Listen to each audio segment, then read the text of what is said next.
আমি মালিক তোর জবান দিয়েছি, জিহ্বা দিয়েছি। এই জিহ্বাটা লড়াইয়া লড়াইয়া কথাগুলোকে বারবার বারবার ট্রান্সফার করো।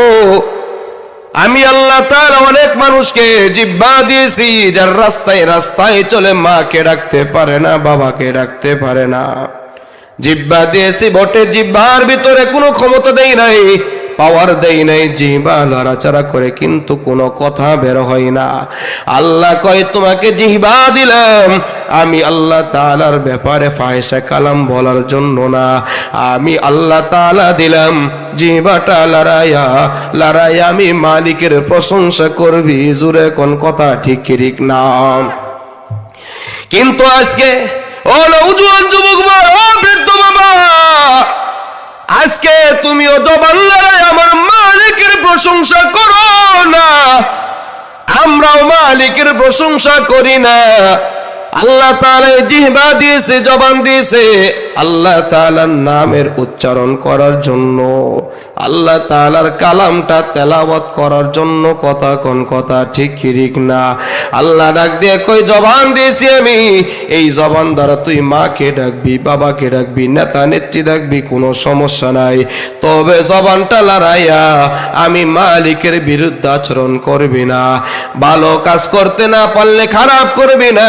কুওয়াতে নে কি নাদারি বদমকুন, কুওয়াতে নে কি নাদারি বদমকুন, বড় ওজুদে খুদ সতম বে হদমকুন, হক নাদারত দুস্তে খলক সারে র, নিস্তে ই খাসলতে কে দিনদারে র।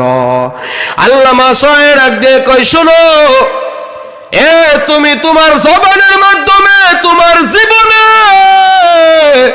তুমি যদি তোমার মাধ্যমে ভালো কোনো কাজ করতে না পারো, ভালো কোনো কাজ করতে না পারো, ভালো কোনো কথা বলতে না পারো, তবে নিজের দিকে ততটুক পর্যন্ত সজাগ দৃষ্টি রাখবা, তোমার যারা যেন কোনো খারাপ কাজ সম্পাদন না হয়। কথা কোন কথা ঠিক ঠিক না?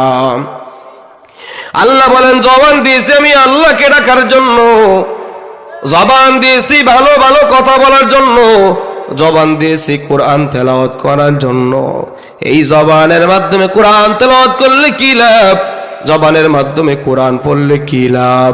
কোরআন পড়াইলে কি লাভ? এটাই হইতেছে আমার আলোচনার মূল বিষয়। আলোচনার মূল বিষয় আয়াত তেলাওয়াত করেছি 28 নম্বর পারা সূরা মুজাদালার 11 নম্বর আয়াতের